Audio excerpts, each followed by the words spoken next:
speaker has traveled a long way to join us and share her thoughts. She is a long-term activist for abortion rights and for change. She has fought for marriage equality all while she was president of the Union of Students in Ireland from 2014 to 2015. She was the first woman to do so. She was a mobilization team lead for the Yes campaign this year, which repealed the 8th Amendment in Ireland, which allowed access to women to get their abortion rights. So with pleasure, I would like to thank Laura Harmon and welcome her up here and share her thoughts about it.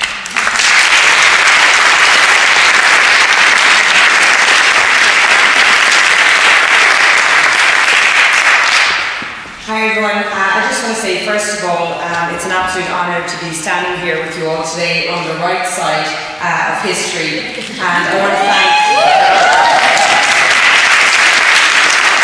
everyone at the Women Project for the invitation to be here and for the warm welcome that you have given me here in your state. I also want to thank Marianne for your generous gift of your book and your card for Rita and I, which we will bring back to Ireland so that we can share those stories with other campaigners. And I want to thank you, and I want to thank Edie, and I want to thank Linda, and I want to thank David, and I want to thank all the people like you who have been campaigning on this issue for decades, because if it wasn't for people like you, we wouldn't have the rights that we have today.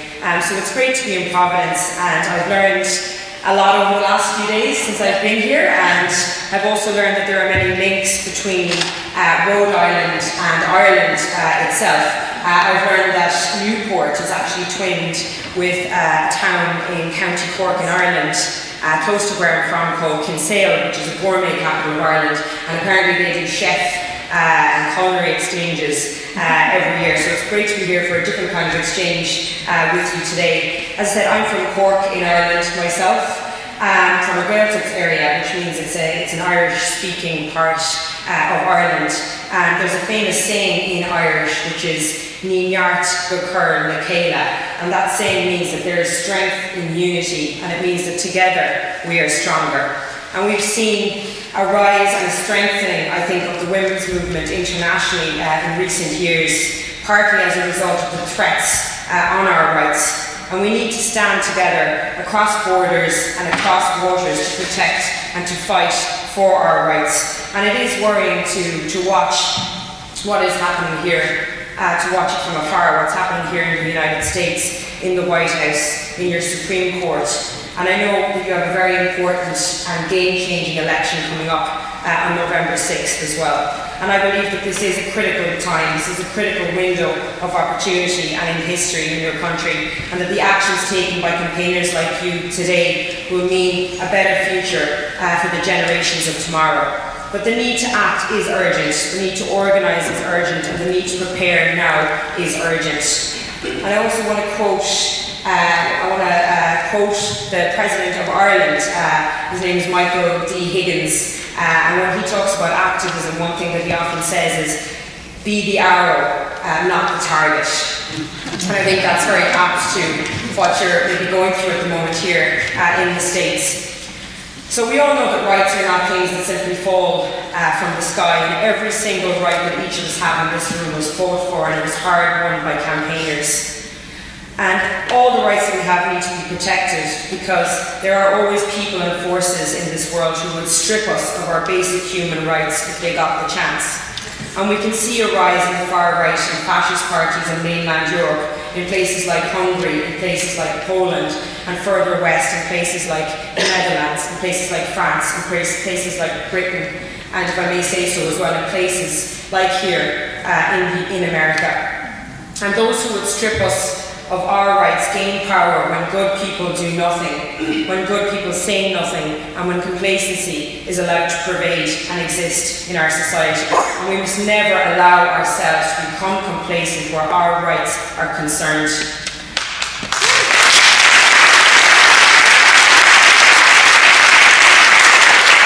I really enjoyed meeting some of you yesterday and the day before, some of the activists that are working here in Rhode Island. And we went for lunch the other day, and someone remarked that being an activist is a bit like being a masochist because of the trying experiences and the difficult experiences that we put ourselves through as part of campaigning. And there's certainly some truth in that, I think, for sure.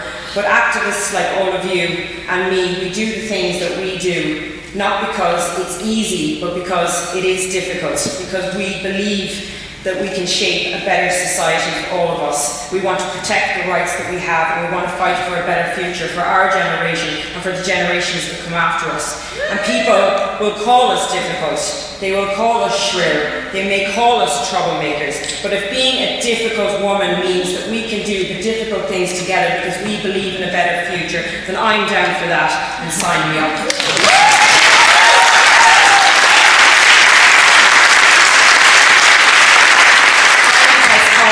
Tremendously in the last 20 years, and I'm sure Rita will probably agree with me on this as well. We still have a long way to go, but we've come a long way. In my lifetime, I'm a 31-year-old woman.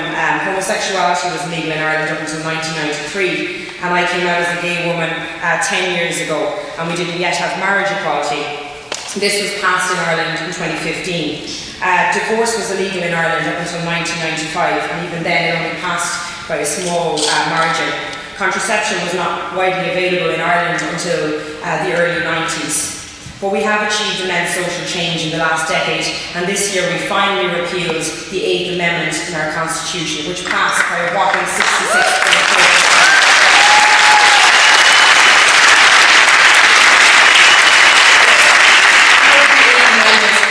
So the 8th Amendment was inserted into our Constitution in 1983. Ultra-conservative forces conspired to get politicians to enshrine an all-out ban on abortion in our Constitution because they were afraid of progress, they were afraid of the change that might be coming when they saw things happening internationally like Roe v. Wade, and they were afraid that this would spread to Ireland. So the pro-life amendment campaign scaremongered our public representatives and scaremongered the Irish people into voting for the 8th Amendment in the 1980s. And the 8th Amendment had callous implications for women's lives. It equated the life of a woman to that of a fetus. It meant in practice that on average 10 women in Ireland travel to access abortion services in the UK and other countries. It meant that women who couldn't afford to travel either didn't travel or they had to borrow money to travel. It meant that it was harder or even impossible for women with disabilities to travel for an abortion. It meant that many migrant women who didn't have the documentation to travel could not travel. We heard from many women who selflessly told their personal stories during that campaign, and their stories were essential to the passing of that referendum. The 8th Amendment was cruel, it was harmful, and it hurt women. It meant that there was a veil of silence about abortion in Ireland, and silence and fear is what allows oppression to thrive in our societies. The 8th Amendment was anti-women. In the early 90s, the Irish people voted to allow the right to information about abortion in other jurisdictions and the right to travel.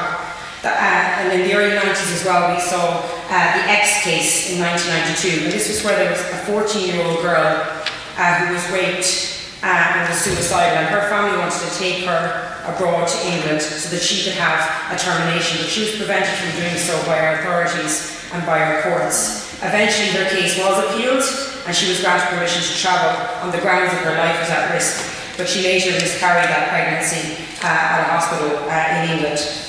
20 years later, after the X case, a catalyst moment happened in Irish history. It was a catalyst moment for the abortion campaign in Ireland, and that was the tragic death of Savita Halappanavar in 2012 in an Irish hospital in Galway. Savita was a dentist living in Ireland with her husband. She became ill when she was pregnant and was taken to hospital. She had developed sepsis, and when she requested a termination, the doctors refused because there was still a fetal heartbeat. Savita died in 2012, and naturally enough there was uproar in our country. Her death galvanized the pro-choice movement in Ireland to act, to protest, to lobby, to organise better. And I remember being at a protest shortly after her death outside Leinster House, which is our government buildings, and the anger and the emotion was palpable on that evening. It felt that night that the people of Ireland and the women of Ireland would tear down the gates of government because we were saying that enough was enough, never again.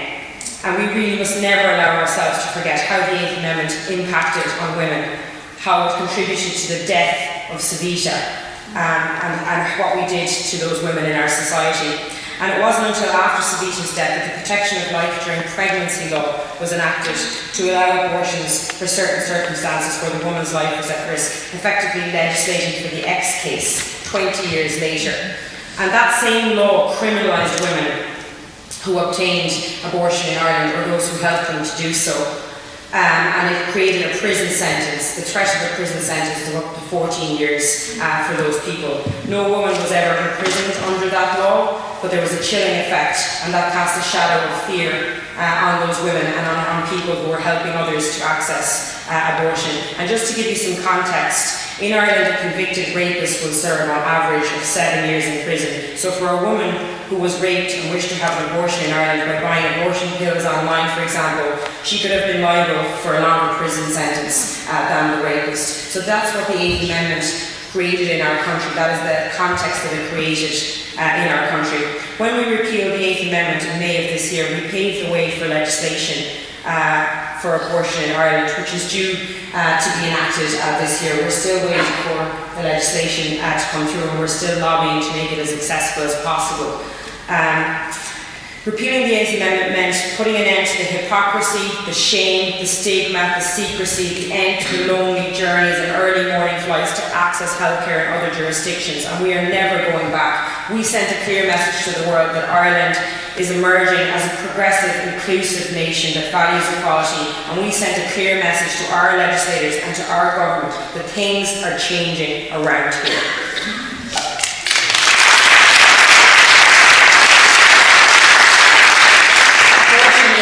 Of course, part of healthcare, and a woman you love might need one, and it could save her life. And that was a key message of the Together for Yes campaign. A woman you love might need your yes, your wife, your daughter, your mother, your sister, your best friend, your aunt, your work colleague. The statistics were clear. Everyone in Ireland knows a woman who had an abortion. Even if we don't know, we know it. Even if they haven't spoken openly about it, we all know somebody in our lives who has had an abortion. And this was an issue that had affected thousands of women, generation after generation. And the Together for Yes campaign was about love. It was about love and compassion in a crisis. It was about care. And love always wins out over hate in the end, because love is the most powerful human emotion that we have. And our ability to feel love and our ability to feel empathy is what makes us so intrinsically human. The no side and their tactics, the anti-choicers, were not filled with love, even though one of their slogans was love both. We didn't allow them to have a monopoly on the word love, because love does not judge, love does not coerce, love does not try to control, love does not deny you your human rights. Sometimes a private matter needs public support was another slogan of the Together for Yes campaign. And abortion is about decisions that women make with their doctors, often with their best friends, often with their families or their partners. And these are not decisions that women take lightly. Women do not make flippant decisions about their own health care. During the campaign, we could feel the positivity building and the momentum increasing. The opinion polls were good, but we asked ourselves, could opinion polls be trusted?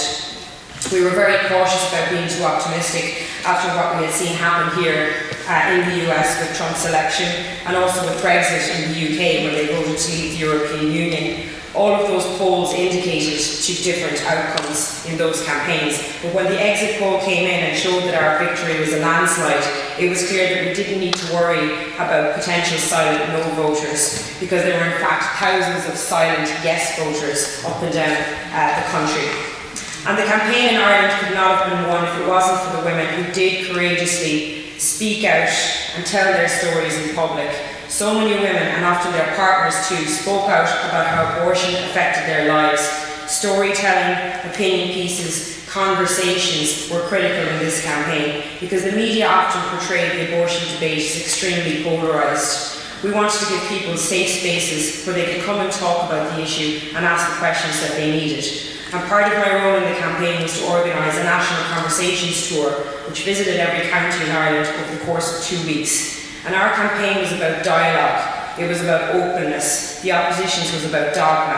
Our messaging and our posters and signs were about creating a compassionate, more caring Ireland, and theirs were negative and graphic and fueled by fear. Where our campaign dealt in facts, theirs tried to muddy the waters and lie. What was so unique about the Together for Yes campaign was that it was a grassroots campaign led by women. It was a campaign from women, by women, with women comprising most of the leading roles in the campaign. And the campaign was also unusual in that it saw the formal coming together of three organisations, so the National Women's Council of Ireland, the Coalition to Repeal the 8th Amendment and the Abortion Rights Campaign. And groups like the Union of Students in Ireland, Amnesty International, political parties all played key roles too, as did Doctors for Yes, Lawyers for Yes, Terminations for Medical Reasons. And alongside the 100 local Together for Yes branches, we saw the emergence of countless supporting groups like Psychologists for Yes, Midwives for Yes, Dentists for Yes, LGBTQ for Yes, migrant organisations for Yes, Men for Yes. The list was endless. The campaign had a goal to raise €50,000 in its first week and ended up raising over €500,000 in its first week.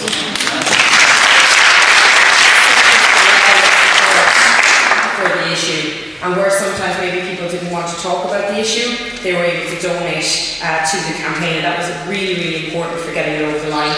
Hundreds of thousands of Yes badges were given out, posters were put up all across the country, and in many places they were taken down by the No campaign overnight.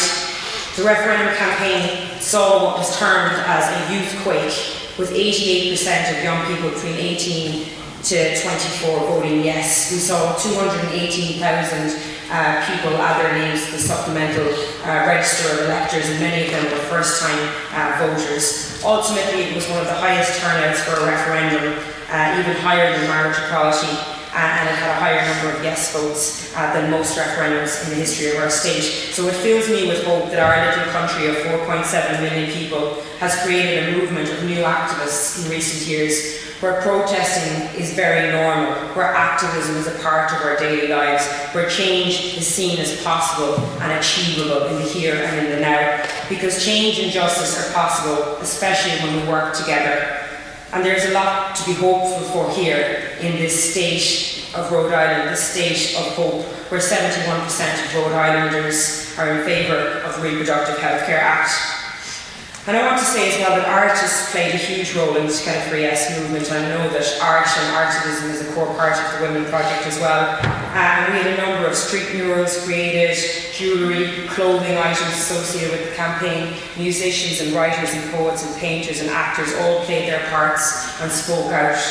And I think that art's job is often to challenge convention and to speak truth to power. And the phrase speak truth to power originated here in the United States and was coined by the Quakers during the mid-1950s. The phrase speak truth to power was a call for the US to stand firm against fascism and other forms of totalitarianism. And never before has this been more important than it is here and now today. We need to speak out. We need to have the courage to stand for our convictions and to call out what we see and to speak truth to power.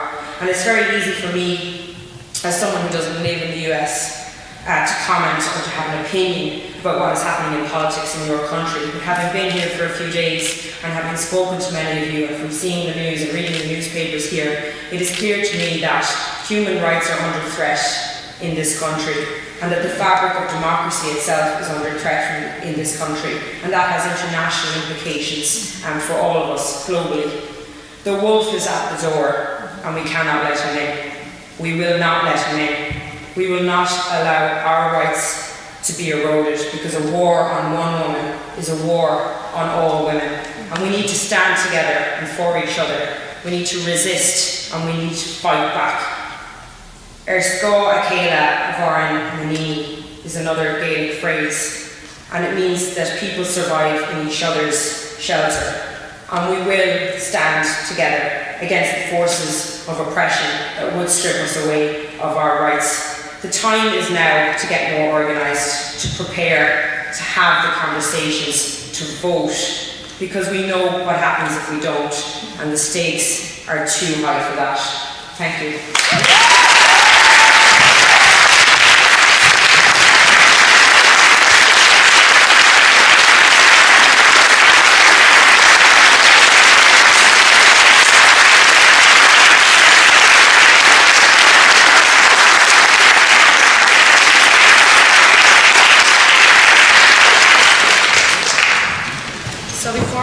Laura has to leave. Did anyone have questions for her? She can only take a few, so. Anyone? When are you moving here? We need you. No?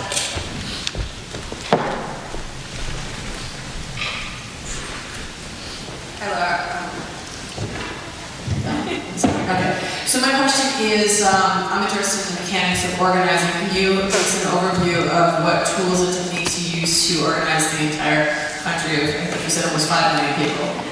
We only have 1.1 million, so I think we can scale that resolution.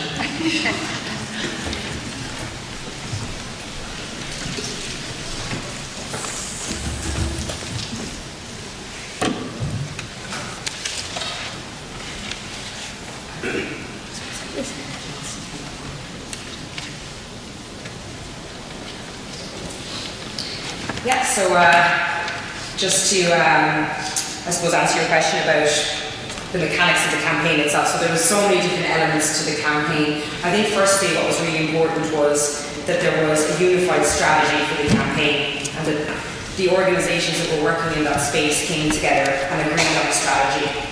We might have always agreed on messaging or specific tactics, but they came together and agreed on an overall strategy.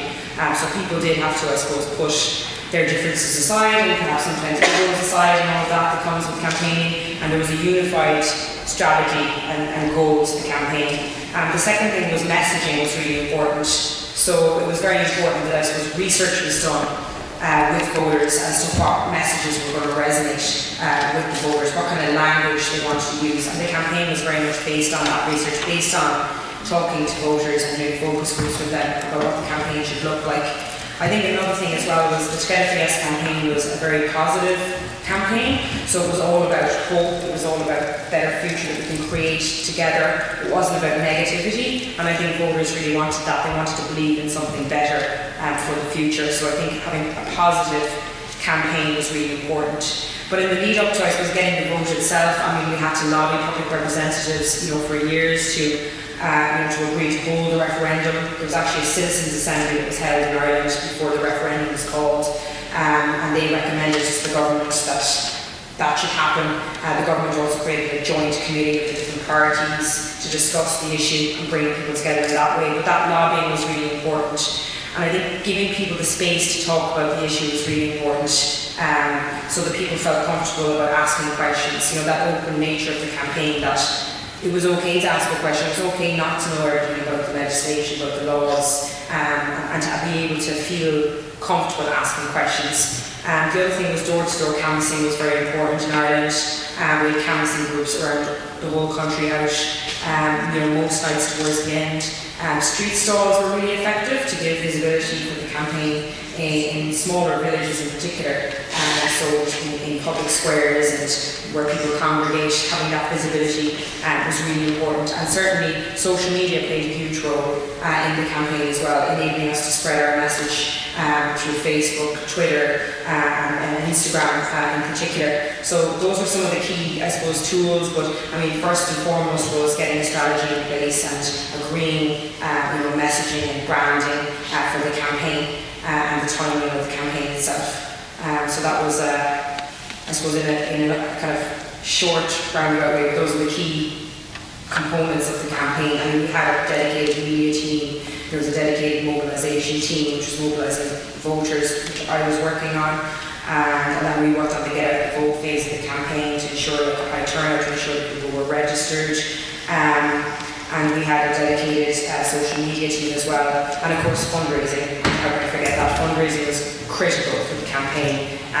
We did a crowdfund, and that's how we raised the $500,000 initially. Our fundraising team did a stellar job. I think we were all completely bowled over by the support. People wanted to donate to the campaign, but people were holding events in their companies, in their businesses, in their homes. They were holding fundraisers for the campaign as well, and that gave people an opportunity to give in a different way. Maybe they didn't feel comfortable going out knocking on doors, but if they could organise a social gathering to raise money for the campaign, that was extremely valuable as well, because the anti-choice movement is a very well-funded movement, and I think you're probably aware of that here as well. So we really needed the funds in order to run the campaign that we did. So fundraising is a key element as well to kind of consider for the campaign here and how we're going to fund that.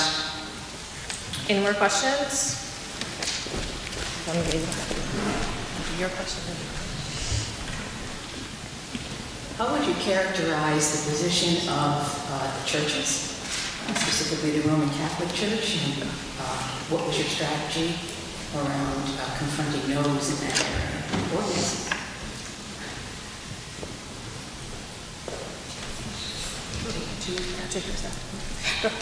So just, in terms of religion, I mean, religion is a huge, part of the campaign as well. And I suppose just to say as well, I mean, Catholics for Choice have done trainings in Ireland and have been very helpful. I've actually gone to some of their trainings myself.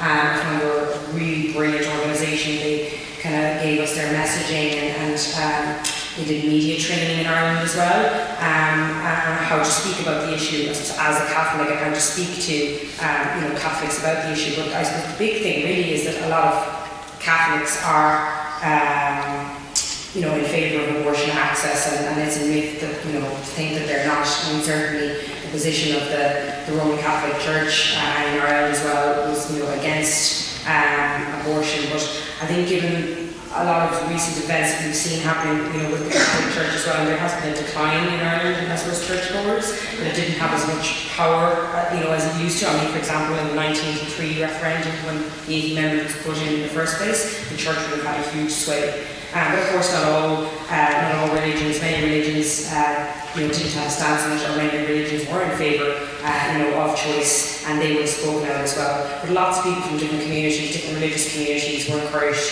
to speak out during the campaign that they were yes voters as well, that they agreed with access to abortion, and the campaign did try to give them spaces as well during the campaign. Last question. Sorry. Hi, thanks for being here. So I have a question. Was the strategy, or how important was it to mobilize people, like that kind of quiet majority that you felt supported yes, versus how effective or how important it was to get the no's towards a yes? Was there, do you know what that looked like? Was it really just crucial to mobilize a base that existed but was maybe kind of under the radar or not feeling motivated or activated, or was there actually part of your strategy to sway people? I'm just curious, because our state has a significant, there's like 71% that support, but will they be activated, or is it really a matter of changing those numbers? Yeah, no, I think that's a really good question. So, I mean, the campaign, we would have had polling that would have happened, consistently during the campaign as well, with a number of different polling organisations like here.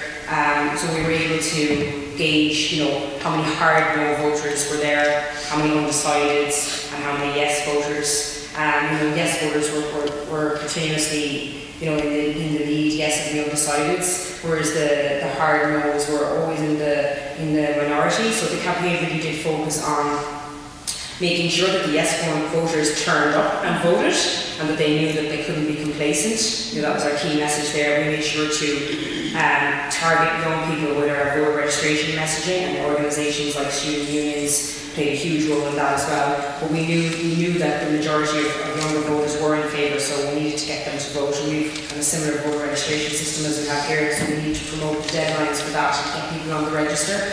So that was the mobilisation piece of the yes voters. And then in terms of the undecided voters, I think the key thing was addressing what their concerns were, and addressing what those would look like. And we were very conscious to give them spaces where they could ask those questions, and that was why we had that kind of national tour of the country, the conversations tour. And we would have had public events where people could come and ask questions. And generally the format for those events would be, we would have a doctor, usually maybe a lawyer, and someone talking about their personal story. And we found that personal stories were really resonating with the so-called middle ground or undecided voters, in the country. listening to those personal stories and bringing it back down to that level of this is someone you know, this is someone that lives on your street, this isn't some stranger that we're talking about here, it's somebody in your life. And I mean, some of the big issues in the campaign as well was the fact that 10 women were travelling per day. So essentially we had abortion in Ireland, but it was just happening elsewhere. So abortion was a reality for Irish women. That was a consistent message. And also many women were importing abortion pills online as well, illegally, and that wasn't regulated. So that safety and that healthcare message was something that we really used when it came to undecided voters. Does that answer your question?